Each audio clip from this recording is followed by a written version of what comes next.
yourselves for coming out. Thank you for coming. We got Chloe Radcliffe all the way from LA. She's in the back. Give it up for her. Yeah. We got a great show. We got a feature, a local. Ryan McKee's one of my favorites. Give it up for him. He's right back there too. Yeah. And to start this mess, you get a piece of white trash from Ashburn, North Carolina. That's me! Yeah! I go home every year, my grandma's boy. I cook my grandma's Thanksgiving every year. So I drove 3.5 hours. I got her Thanksgiving cooked. And we had this thing. The last 10 years, we've had the same conversation. I walk into grandma's house and she says this. She's like, just to let you know, I've got the air on for you. Guess the number on that thermostat. 77. Higher. 80? Higher. 85 degrees. Grandma, we hope you're going to heaven, but it feels like you're training for hell. And my grandmother doesn't cook. It's a wild thing. I have a southern grandmother that doesn't cook. I have an Italian mother that's adopted, so I have no Italian relatives, and I have southern relatives that don't cook. That is the worst scratch-off of all time of a family. Like, that's a scratch-off that's already been used, lost, and put in your stocking for you to be disappointed about on Christmas Day. My grandma, she uses her oven as storage. There's just shit everywhere. There's a bag of like 5-year-old Doritos in a Ziploc bag. I didn't see it, and I lit it on fire 10 minutes into being at my grandmother's house. Her smoke detector is tied in to her alarm system, right? So smoke detector is going off, alarm system is going off. Grandma hasn't heard anything since Nam, so she's just standing there while everybody's at DEFCON 5, right? And then my dad's phone ringing, doesn't answer it. House phone ringing, doesn't answer it. So we had the fire department show up at my grandma's house 2 days ago. So if you think you had a bad holiday, ha-ha, got your beat. All right, cool. Let's try to warm up the mood with some reality. All right, yeah.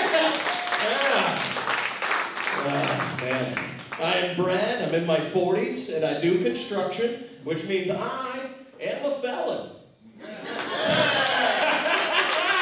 Yeah, you can always tell who make questionable decisions in their life by who's living in a beach town and driving around in the summer and see who's still working outside. It's me. You can just drive by my job site and be like, 1 little, 2 little, 3 little felonies, 4 little, 5 little, 6 little felonies, 7 little, 8 little, 9 little felonies. Holy shit, there's just 2 of you guys. What the P. Diddy is going on over here? To get into remodeling? This is crazy. What in the Carolina Beach is going on here? Does everybody go to Carolina Beach? We all know what that is? Yeah. And I'm white trash. That's like a bat signal for me, you know?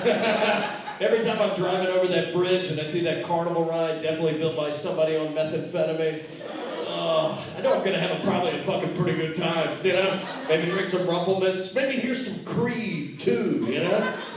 I've always wanted to meet Kid Rock. He's gonna be here. I used to have really long hair, and I never told anybody why I cut it. And that's because 2 years ago, a random redneck in Carolina Beach roasted me so good, I had to fundamentally change what I looked like as a person. That's a good burn. I used to have long hair. I used to look like Alanis Morissette in the shower every day. I wouldn't even tuck my dick bag for authenticity, you know? Jagged Little Pill got a lot of use at that blue tube in the shower, you know? That's bigger. Heard some things. I was coming out of the water in Carolina Beach. I was feeling good, feeling felt. And all of a sudden that random guy's just like, hey man, you look like a Dollar General Aquaman. Oh, that's so good. Well, he doesn't have any teeth. What can I say to this guy? A heavily tattooed dude. Any tattooed people? All right, good to see the rest of your families. We're all still together. Good for you guys. Oh man, I love being a heavily tattooed dude. I'm sleeves, I'm all covered. I'm a psychopath. Yeah, I've looked like this for over 20 years, which means I've gotten to see like the culture on the tattoo community shift, right? Because back in the day when I'd walk into someplace, everybody would look at me differently. They'd be like, oh man, this guy's a badass. This guy's in a biker gang. And now I walk in somewhere and everybody's like, oh man, this guy is a barista. Or a line cook, or an Uber Eats driver, or a vape shop employee. You know, we're all the same guy. You ever seen Scooby-Doo where they take the mask off, it's just me? Ah, fuck. I think I love the questions tattoo people get more than anything. I love when they're like, did it hurt? And you're like, obviously, I'm broken. I look like I go to Myrtle Beach on purpose, you know?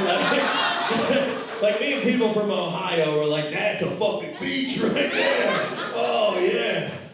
I love the ones too. They're like, do your tattoos mean anything? And I was like, yeah, I've got some really deep ones. This one on my arm I've had for a while. It says, bitches be trippin' in Italian.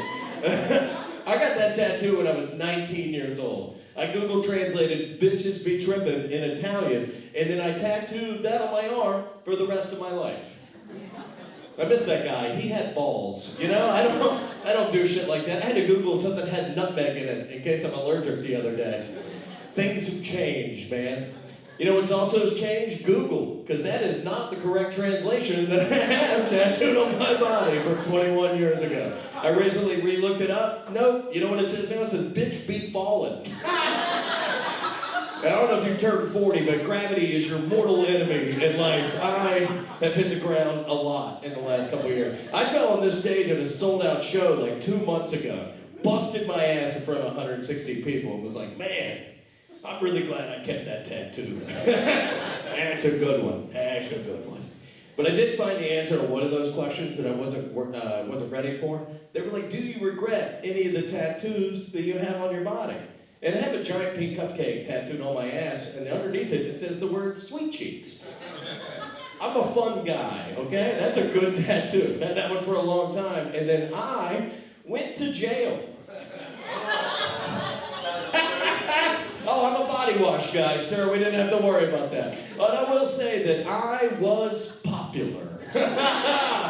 I'm going to say as a straight white guy, that is the best I've ever been treated in my adult life. It was like a 5-day med spa for me. If you ever see a good Yelp review on New Hanover County, that was me. Man, I hope everybody's having a good year. Year's winding down. 2025 has been like one of the best years of my career, best years of my life. I've gotten to travel a lot. The guy you're about to see, Ryan, he's a really good buddy of mine. We did shows in Arizona not too long ago. It is one of my favorite stories.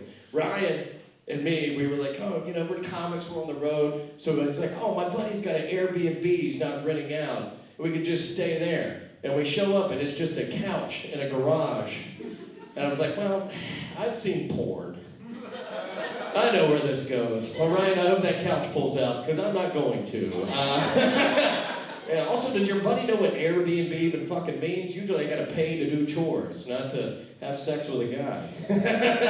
But the best part about this whole story, he's about to introduce me to his buddy, and literally his hand is on the doorknob as we're about to walk in, and he turns to me and he says this, oh, hey, by the way, the guy you're about to meet, he doesn't have ears. What? What? You gotta give me more than 30 seconds before you say some shit like that to me that I'm about to meet somebody with a disability. Because I'm gonna stare immediately. And also I'm a comic. I want to say, that's like a dog with a treat on its nose. Like, oh, say something. And I'm just sitting there staring and I'm like, oh my God, keep it together. What do you think this guy does? I've been in his house 30 seconds. I just met this guy. I looked at him, no ears, just 2 holes, like a Shia LaBeouf movie. It was a cute Disney reference, and I like the ladies that got that. Thank you. That's what it was there for, those 2 people. Oh yeah, in 30 seconds into meeting this guy, fucking no ears. You know what he does? He puts on sunglasses. How? And as they're just gliding down his nose, I'm pretty sure I had a stroke. It's good to feel the right side of my body again. Guys, we on board? We having a good time? I'm just on fire. Just a fluffer, here to open you up. This next comic, he's a good buddy of mine. He tours the country. He's a writer on The Late Late Show with James Corden. He's an Emmy Award winner. Please give it up for my friend Ryan McKee, everybody.